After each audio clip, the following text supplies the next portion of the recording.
Seaward, fed with copper. Thunder speaks. The Golden Axe, Winter Sun, Seventh Wave and Tower Jacks continue their campaign in Mariv, but this season they are joined by the Citadel Guard. The latter four armies each bear the mark of the Realm of the Sky, and their soldiers fight with uncanny tactical nous. The Varushkan force is instead reinforced by mighty elfin knights, broad-shouldered creatures with shimmering, braided hair and heavy armour shine with the first rays of the morning sun. Their banners glorify the dominion of the Queen of Penance, and their axes are as eager for orc blood as those of their human compatriots. The Golden Axe lead the way, the Tower Jacks and Citadel Guards supporting them, with the Seventh Wave taking a more measured, considered strategy. The Winter Sun continue to reach out to the people of Mariv, drawing on the presence of the Sanite Sept among their numbers, and looking for opportunities to convince the orcs to join the Imperial cause. The Brine Turtles, the army of Broken Shore orcs who fought against them last season, are still present. They are supported by the garrison of the Palace of Chains, the fortification that protects the Grendel city of Baraith. After having been beaten back quite effectively by Imperial forces last season, they have received reinforcements. The Bone Nautilus and the Hamsin fight alongside the Brine Turtles, with red-sailed ships of the Samal providing valuable naval support. The Grendel have their own enchantments. The Bone Nautilus fights with supernatural discipline that allows both the soldiers and the mercenary warriors that fight with them to enact extraordinary tactical maneuvers on the battlefield. Ripples in the water.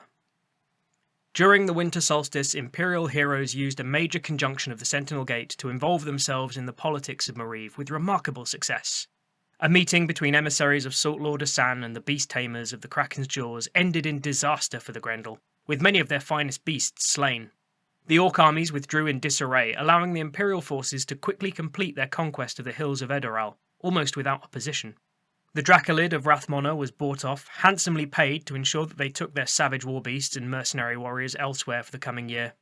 Asan is said to be absolutely furious, but the Dracolid of Rathmona are principled mercenaries. It would ruin their professional reputation if they were to renege on a paid agreement, even with their Imperial enemies. If the Salt Lord had wanted their services, rumour suggests, he should have paid them more in the first place. That engagement involved more than a little espionage, as well as strategic bribery. The Red Ibis, by all accounts, was induced to betray their own people for Imperial coin. The Seventh Wave gained access to invaluable intelligence about the Gate of Storms, and the North Mariv Trading Company released a significant number of enslaved and impressed Sanite orcs to the Winter Sun.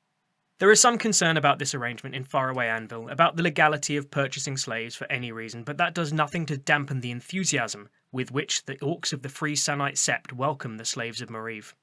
Some of those freed orcs suggest that there was more than just calculated greed at work here. Something is afoot in the markets of Baraith, but exactly what that is, none of those now finding new homes among the Imperial orcs can say for sure. The repercussions of this one battle are felt throughout the campaign. The Seventh Wave launch a surprise attack against the Gate of Storms, the fort also known as Rurik's Eyrie. Using the intelligence uncovered from the field, elite units of Unconquered are able to infiltrate hidden tunnels in the hill atop which the fort stands. While the bulk of the Seventh Wave provide a distraction, a stealthy attack is launched that quickly seizes control of the gates and the defence towers. The castle falls in less than an hour, the garrison slain, and the last pieces needed to conquer Edoral fall into place.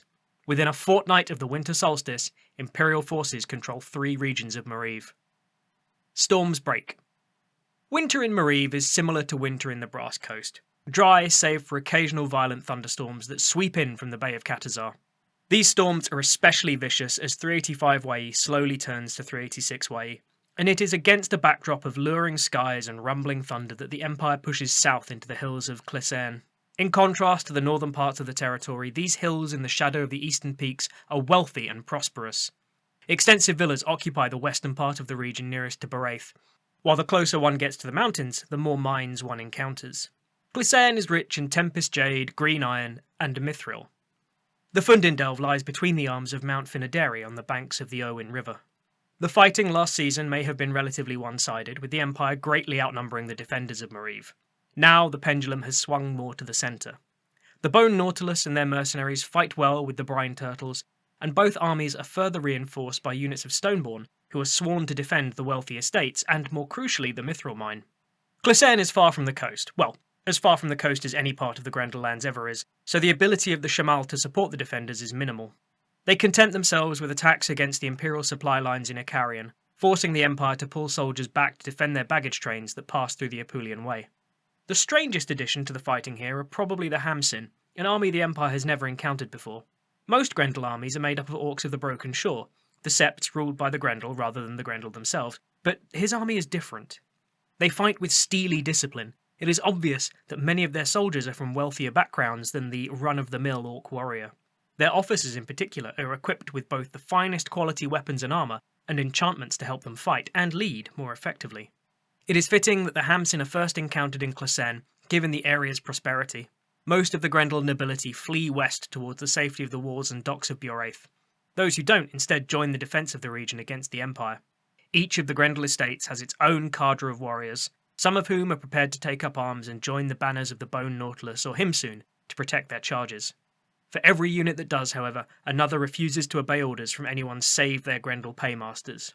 There are reports of disagreements and open challenges between these local garrisons and the armies who are there to defend them.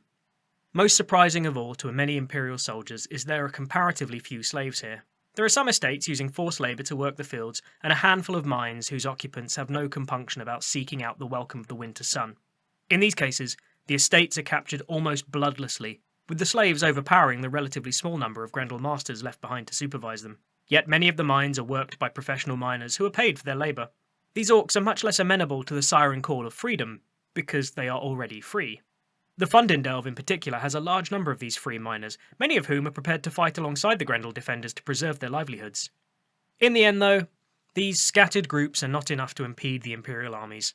Progress is slow, but it is progress. The Brine Turtles bear the brunt of the fighting and the casualties, and it is quickly obvious to the Towerjacks and the 7th Wave that the three generals in charge of the campaign are having some difficulty aligning their strategies.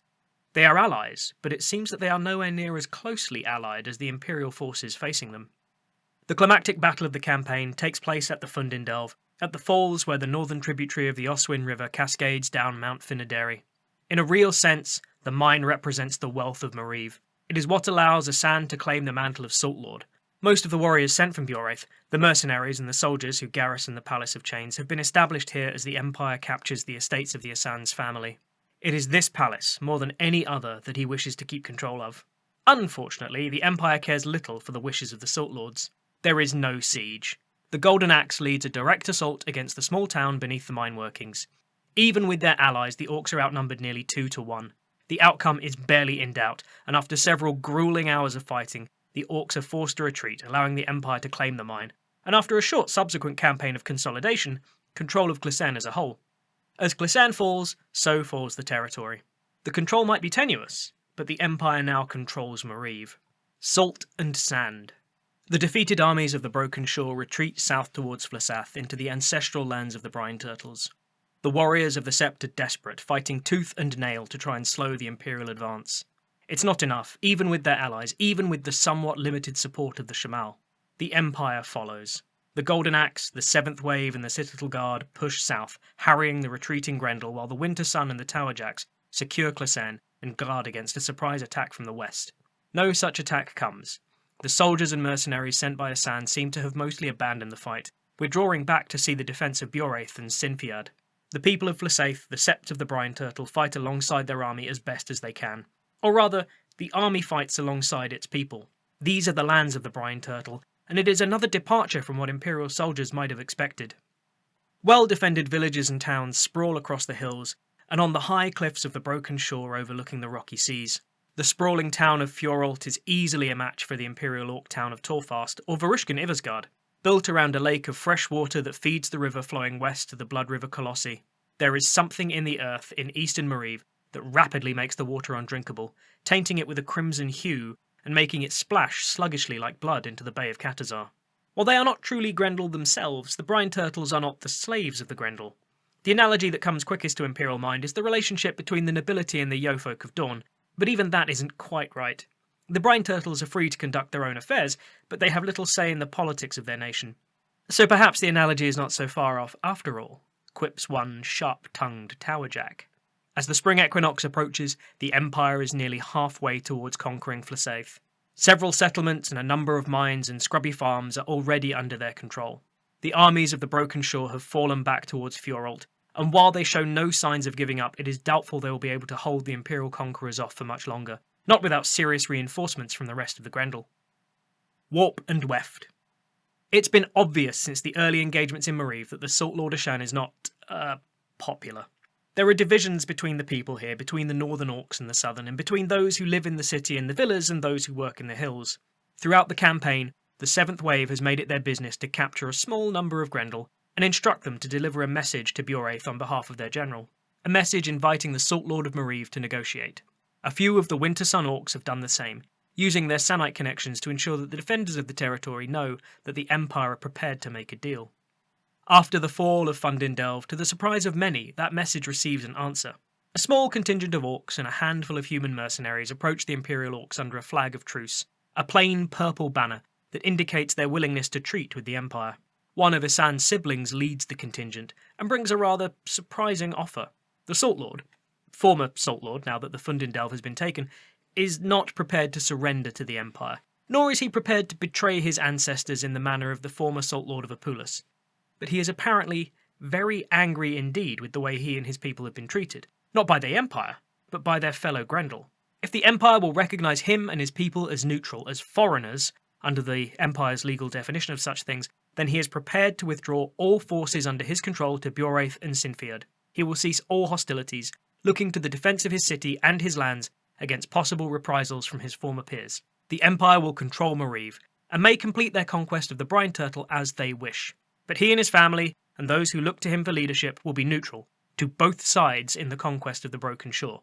If the Senate does recognise the Orcs of Bjoraith and Sinfiad as foreigners, then there will be ample opportunity to discuss trade treaties once the fighting in Mariv is done. They would also offer sanctuary to any Broken Shore Orcs who did not wish to become subjects of the Empire, which might avoid a slaughter. Isan's sibling indicates that the intention of the Orcs of Bjoraith is to send negotiators to Anvil, but there are 2 further pieces of information that they have been charged to deliver as an offering of good faith. First of all, Isan has issued an edict freeing the handful of slaves he still possesses in Bjoraith and Sinfiad, even those who toil in the salt mines. There is paid work for any who want it, but those who don't will be free to go where they wish. This has apparently been a growing problem for some time. It began with Imperial raids on Duvtraig in Bjoraith, but it has grown much worse since the Liberty Pact sacked Shalonso and burned Rationsgrab. Slaves have been increasingly hard to procure, and prices have spiralled as a result. While a few Salt Lords have clung to old practices, the smart ones like Isan have switched to employing folk to do the work. Isan is completely sanguine about this fact. They and their fellow Salt Lords don't see this as a moral issue, just a simple matter of profit and loss. The second thing is an offer, or rather, the gift of a piece of intelligence. The Brine Turtles will not willingly surrender to the Empire, says Isan's emissary. Their ancestors urge them to fight, to protect their lands, and to maintain their ancient traditions. Regardless of what the Empire chooses to do, Isan has instructed his negotiators to betray the Orcs of Flasarth, providing a way for the Imperial Military Council to neutralise their warriors in a manner that is both elegant and comparatively bloodless, and will allow them to continue their invasion of Attar and the Broken Shore. If they're interested, that is. Game information. Mariv. Imperial forces have captured the region of Clysene and are 2/5 towards the way of capturing Flasarth. While 3 regions are not under the control of the Empire, the territory is now Imperial. It can be assigned to an Imperial nation by the Imperial Senate. Likewise, the Fundindelv, a Mithril Boar seat, has been captured by Imperial forces. It can be allocated either Imperial or National by the Senate, and if it is allocated during the Spring Equinox, will be available for appointment at the Summer Solstice for a very short-term appointment before it enters the usual cycle of Mithril seats, appointment during the Autumn Equinox. To the surprise of many, there is no actual Mithril at the Fundindelv. According to the captured miners, the entire season's supply was stolen by the Janam Teen, a group of mercenaries paid to protect the mine. Instead, they engaged in a complex heist that saw them escaping into the mountains to the southwest with more than 20 wains of Mithril. The invading Imperial armies meant that the defenders had a great deal more on their mind than pursuing the mercenaries and their captain, Meister Oicher, but by all accounts the Grendel were quite put out about the theft. More information about the territory, what assignment would mean for various nations, and the challenges presented by the political situation will be included in the Winds of Fortune. Pots and shells, battle opportunity. Information to be confirmed. Using information provided by Salt Lord Isan's emissaries, there is an opportunity to attack the Brine Turtles and potentially neutralise the army and the Sept of the same name.